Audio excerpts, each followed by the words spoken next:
పశువులకు, సన్నజీవాలకు ఏ రకాల వ్యాధులు వచ్చేదానికి అవకాశం ఉంది? వ్యాధులు రాకుండా ఉండాలంటే ముందస్తుగా ఎటువంటి టీకాలు వేయించుకోవాలి? ఇత్యాది అంశాల గురించి ఒంగోలు బహుళార్థ పశు వైద్యశాల పశు వైద్యులు డాక్టర్ బి వెంకట్రావు గారు మన ముందున్నారు. వారి ద్వారా మరి ఈ టీకాలు ఏ టీకాలు ఎప్పుడు వేసుకోవాలి? ఏ టీకాలు ఏ వ్యాధుల నివారణకు ఉపయోగపడతాయి? ఇత్యాది అంశాల గురించి పశుపోషకులకు వారి ద్వారా తెలియజేద్దాం. నమస్కారం సార్. నమస్కారం. సార్, మరి ఇవాళ పశుపోషణ అనేది చాలా వరకు కూడా పశుగ్రాసంతో చాలా భారంగా ఉంది. అయితే కొన్ని రకాల జబ్బులు కూడా ఈ పశుపోషకులకు చాలా ఆర్థికంగా నష్టాన్ని కలిగిస్తున్నాయి. ఏ రకాల వ్యాధులు ఎప్పుడు సంక్రమించడానికి అవకాశం ఉంది? వ్యాధులు రాకుండా ఉండాలంటే అంటే పశువులైతేనేమి, గేదెలైతేనేమి, ఆవులైతేనేమి, ఆబోతులైతేనేమి, సన్నజీవాలైతేనేమి ముందస్తుగా మనం ఎట్లాంటి జాగ్రత్తలు తీసుకుంటే వ్యాధి బారిన పడకుండా ఉండడానికి అవకాశం ఉందంటారు? ఏ రకాల టీకాలు మరి తీసుకుంటే మంచిదంటారు? సాధారణంగా పాడి పశువులు పరిపూర్ణంగా ఆరోగ్యంగా ఉన్నప్పుడే వాటి నుండి మనం సరైన దిగుబడులు తీసుకోవచ్చు. అలా కాకుండా వ్యాధులు వచ్చిన తర్వాత పశువు అవస్థపడి రైతులు కొంత నష్టపోయాక చర్యలు తీసుకునే కంటే కూడా రోగాలు రాకుండానే మనం నివారించుకునే కార్యక్రమం చేపడితే ఇప్పటికి కూడా రైతులకు శ్రేయస్కరం అన్నమాట. అంటే మనందరికీ తెలుసు, చికిత్స కంటే నివారణ మేలు అన్నట్టుగా ఈ వ్యాధులకు సంబంధించి ముందస్తుగా మనం వ్యాధి నివారణ టీకాలు చేసుకుంటే మనకు జబ్బులు రాకుండా చూసుకోవచ్చు. అయితే ముఖ్యంగా పశువుల్లో మనకు వచ్చే వ్యాధులు వివరాలు తీసుకుంటే మనకు పశువుల్లో గొంతువాపు వ్యాధి ఒకటి, జబ్బువాపు వ్యాధి అని, దొమ్మ రోగం అని, ఈసుకుపోయే రోగం అని, థైలేరియాసిస్ అని, గాలికుంటు వ్యాధి అని ఇలాంటి జబ్బులు సాధారణంగా వచ్చే అవకాశం ఉంటుంది. కాబట్టి ఈ జబ్బులకి ఏ ఏ సమయాల్లో టీకా వేసుకోవాలనేది ఇప్పుడు మనం తెలుసుకుందాం. ముందుగా గొంతువాపు జబ్బు సంబంధించి తీసుకుంటే ఇది ప్రతి సంవత్సరంలో తొలకరి వర్షాల ముందు మనం టీకా వేయించుకోవాలి. అంటే మే, జూన్ మాసాల్లో మనం టీకా వేయించుకోవాలి.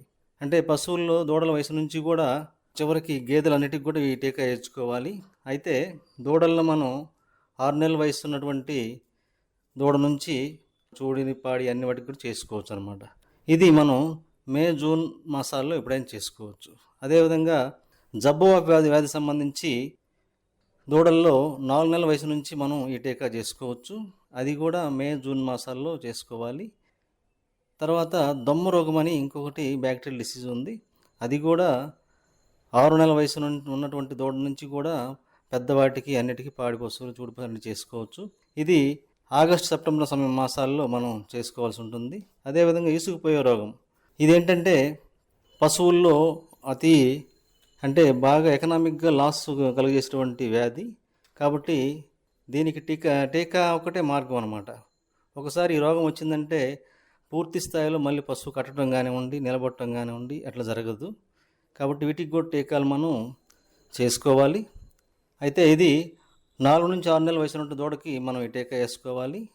సంవత్సరం అంటే ఒక్కసారి టీకా చేస్తే మళ్ళీ చేయాల్సిన పని లేదు. ఇప్పుడు పైన చెప్పుకున్నటువంటి వాటికి టీకాలు మనం ప్రతి సంవత్సరం ఒకసారి వేసుకుంటాము. ఇది ఈసుకుపోయే రోగం మనకు మాత్రం 6 నెలల వయసు ఉన్న దూడ చేసిన తర్వాత మళ్ళీ చేయాల్సిన అవసరం ఉండదన్నమాట. అదేవిధంగా థైలేరియాసిస్ అనే వ్యాధి ఒకటి ఉంది. ఇది కూడా 4 నెలలు పైబడినటువంటి దూడలన్నింటినీ కూడా చేసుకోవచ్చు. ఇది కూడా సంవత్సరం ఒకసారి మనం చేయాలి. దీనికి ఎప్పుడైనా చేసుకోవచ్చు, ఫలాని సమయంలో చేసుకోవాలని అదేం లేదు. అదేవిధంగా గాలికుంటు వ్యాధి అంటాం.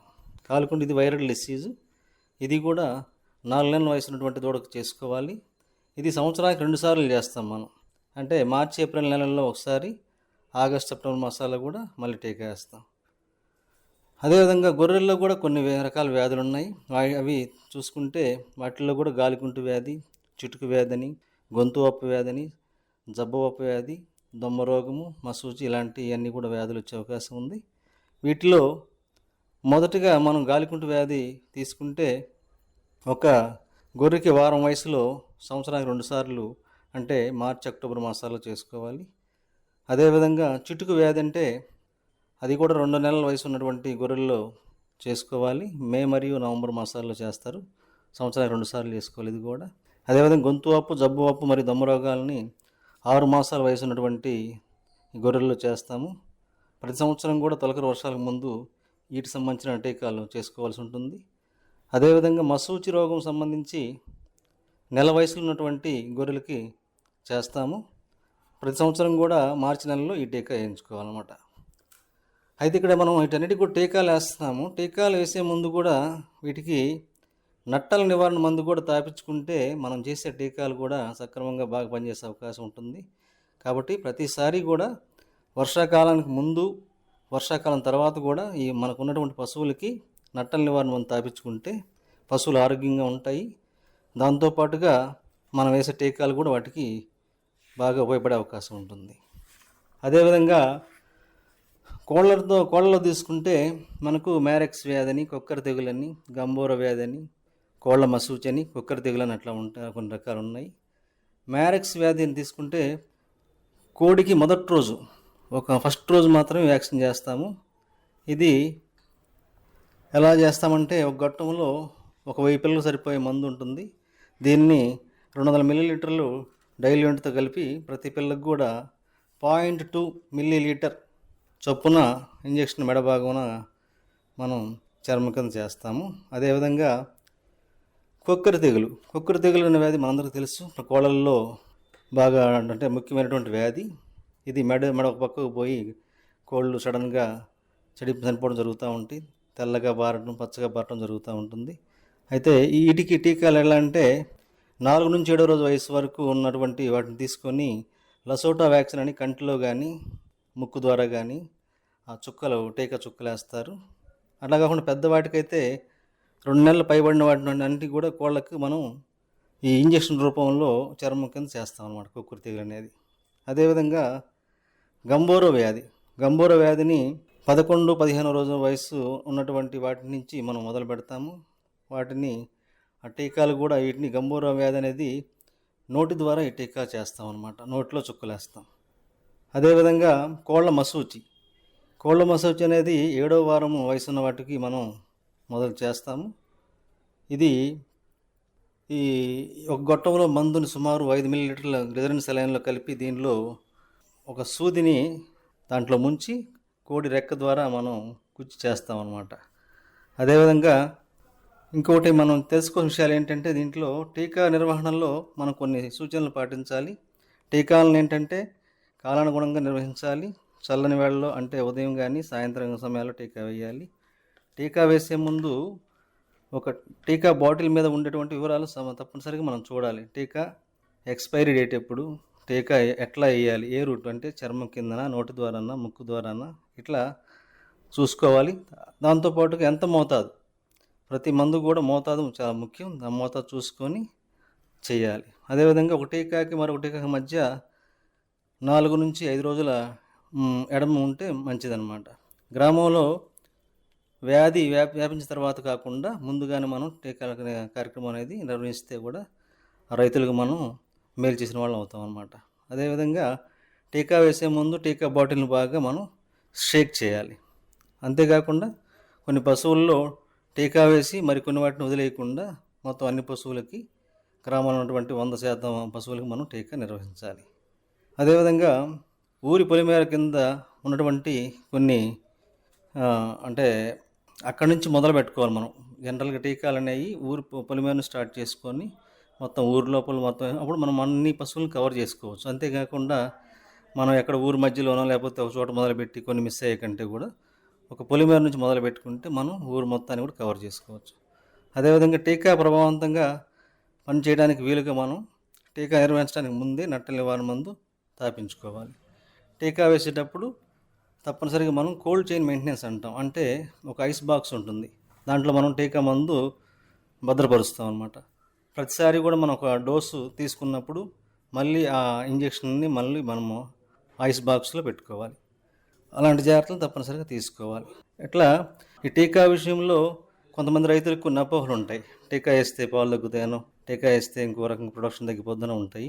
అలాంటి అపోహలు మొత్తం కూడా మనం రైతులు తగ్గించి వాళ్లకు సరైన అవగాహన కల్పించి మనం వాళ్ళ యొక్క అభివృద్ధికి మనం తోడ్పడాలి.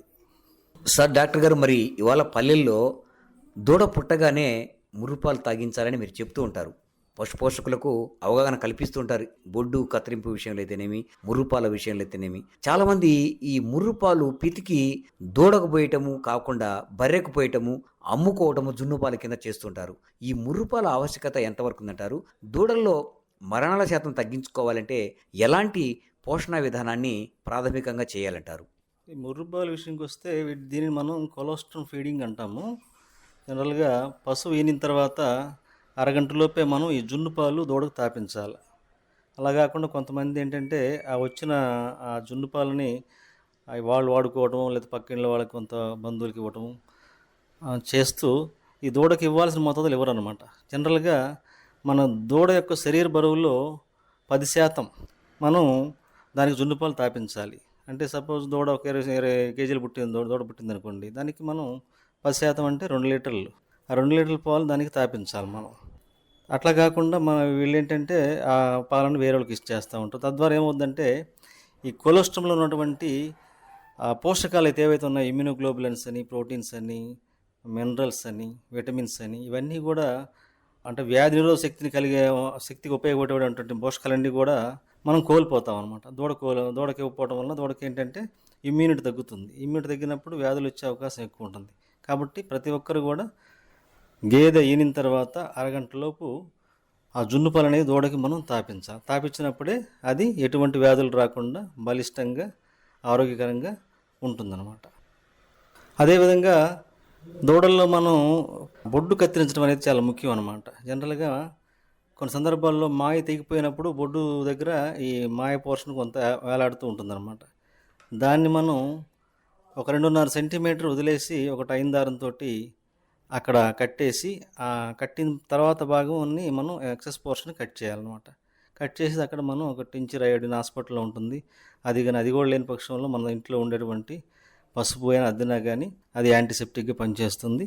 కాబట్టి బొడ్డు కత్తిరించకుండా అట్నే వదిలేస్తే కొన్ని సందర్భాల్లో ఆ చివరి భాగం వరకు ఆ పక్క దూడలో లేకపోతే అట్లా అది ఊడిపోయేంతవరకు అక్కడ ఇన్ఫెక్షన్ వచ్చే అవకాశం ఉంటుంది. ఇన్ఫెక్షన్ వచ్చినప్పుడు మనకు తర్వాత బొడ్డు వాపు అనేది వస్తుంది అనమాట దూడల్లో. ఆ లోపలంతా కూడా చీమి చేరి ఒక తిత్తి మాదిరిగా అక్కడ బొడ్డు దగ్గర ఉంటుంది అనమాట. దానివల్ల ఏమవుతుందంటే దూడ బాగా పెరుగుదల లేకపోవటం, ఆకలి మందగించటం, లేకపోతే పాలు సరిగ్గా తీసుకోకపోవటం, తద్వారా ఏంటంటే క్షీణించిపోతూ ఉంటుంది అనమాట. ఎప్పుడైతే ఒక పర్టికులర్ భాగంలో ఇన్ఫెక్షన్ చేరి చీమి లోపల ఉన్నప్పుడు అది సరైనగా ఆహారం తీసుకోలేకపోవడం వలన ఎదుగుదల ఉండదన్నమాట. కాబట్టి ఇలాంటివి నివారించడానికి మనం సకాలంలోనే ఆ బొడ్డు అనేది ఆ బొడ్డు పేగుని మనం 2.5 సెంటీమీటర్ వదిలేసి కట్టేసి తర్వాత కట్ చేస్తే ఇలాంటి సమస్యలు రాకుండా నివారించుకోవచ్చు అన్నమాట. జనరల్గా నేటి లేగదూడలే రేపటి పాడి పశువులను మనం అనుకుంటాం. దానికి సంబంధించి మనం దూడ పుట్టంగానే కొన్ని జాగ్రత్తలు తీసుకోవాలి. అయితే పుట్టిన తర్వాత మొదటి రోజు మనం దూడకు టీటీ ఇంజెక్షన్ చేయించుకోవాలి ధనుర్వాతం సంబంధించి. తర్వాత 3వ రోజున యాంటీబయాటిక్ పౌడర్ మందు అనేది తాపించాలి. తద్వారా ఏంటంటే దూడలో వచ్చేటువంటి పారుడు వ్యాధి అనేది రాకుండా ఉంటుంది. అదేవిధంగా 5వ రోజు విటమిన్ ఏ ఇంజెక్షన్ అనేది చేయించుకోవాలి. అట్లా చేయించుకున్నప్పుడైతే దూడల్లో వచ్చేటువంటి కళ్ళల్లో నీరు రావటం కానివ్వండి, కళ్ళల్లో పుసి రావటం కానివ్వండి, ఇవన్నీ కూడా రాకుండా నివారించుకోవచ్చు. అదేవిధంగా పుట్టిన తర్వాత 10వ రోజు మనం నట్టల నివారణ మందు అనేది దూడకు తాపించుకోవాలి. అక్కడి నుంచి మరలా ఇంకో 10వ రోజు అంటే ఒక నెలలో 3 సార్లు ప్రతి 10 రోజుల వ్యవధిలో మనం 3 సార్లు నట్టల నివారణ మందు తాపించుకోవాలి. అక్కడి నుంచి నెలకు ఒకసారి చొప్పున 6 నెలల పాటు ఈ దూడలకి ఏలిగిపోవాలంటాం మనం. నట్టల నివారణ మందు తాపిస్తే వాటి ద్వారా వచ్చేటువంటి వ్యాధులు కానివ్వండి, లేకపోతే దూడల్లో వచ్చేటువంటి రక్తహీనత, పెరుగుదల లోపం కానివ్వండి, గ్రోత్ లేకపోవడం, ఇలాంటివన్నీ కూడా ఆ సమస్యలు రాకుండా మనం దూడలను కాపాడుకోవచ్చు.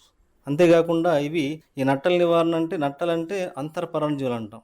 దాంతోపాటుగా బాహ్య పరాన్నజీవులని కూడా దూడల్లో ఉంటాయి. మనం పేలని, మిన్నళ్ళని, లేకపోతే గోమార్లని, పిడుదులని ఇట్లా పిలుస్తూ ఉంటాం. అవి రాకుండా కూడా మనం వాటిని ఈ సైపర్మెత్రిన్ అని, డెల్టా మెత్రిన్ అని మనకు మందులు ఉంటాయి అన్నమాట. వాటిని ఆ మోతాదులో అంటే 1 లీటర్ నీళ్ళల్లో 1 ml కలుపుకున్న మందుని దాన్ని మనం శుభ్రంగా దూడకు చెక్కింగ్ కట్టుకొని ఎక్స్టర్నల్గా అప్లై చేసుకుంటే ఈ మిన్నళ్ళు, గోమర్లు ఇవన్నీ కూడా రాకుండా ఉంటాయి.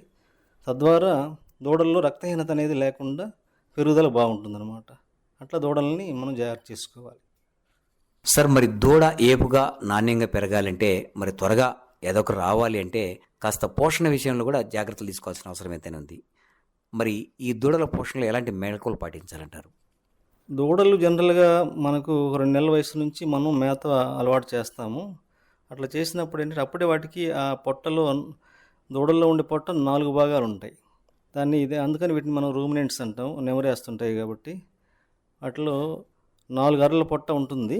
అది బాగా ఈ జీర్ణం చేసుకునే శక్తి అనేది వాటికి 2 నెలల వయసు నుంచి మొదలవుతుంది. కాబట్టి మనం ఇచ్చే మేత అనేది లేతగా పచ్చి మేత కొంచెం అంటే మనకు పశువులకు వేసినట్టుగా ఈ దంట్లో ఇలాంటివి వేయకుండా గరిక లాంటి మేత అలవాటు చేసుకోవాలి స్టార్టింగ్.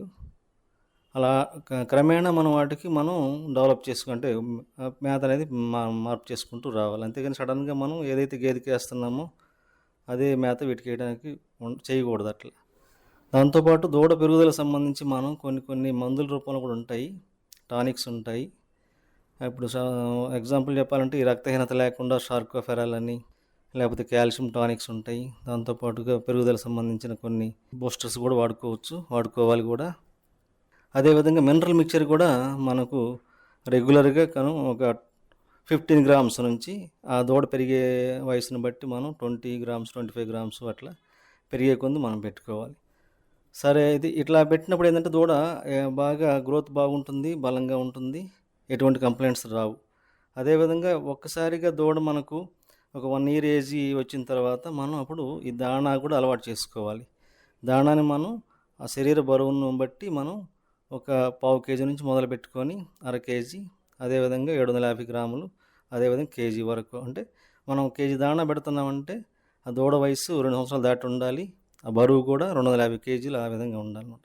అట్లా రెగ్యులర్గా మనం మినరల్ మిక్చర్ అనేది ఈ దూడ వయసు నుంచి పడ్డ వయసు దాకా ఎదిగే వరకు పెట్టుకుంటూ పడ్డ స్థాయికి వచ్చిన తర్వాత మనం 30 గ్రాముల లెక్కన మినరల్ మిక్చరు, అదేవిధంగా దాణాని 1 కేజీ లెక్కన పెట్టుకుంటే మనకు ఆ గర్భసంచి అనేది సక్రమంగా ఎదిగి సకాలంలో ఎదకొస్తాయి.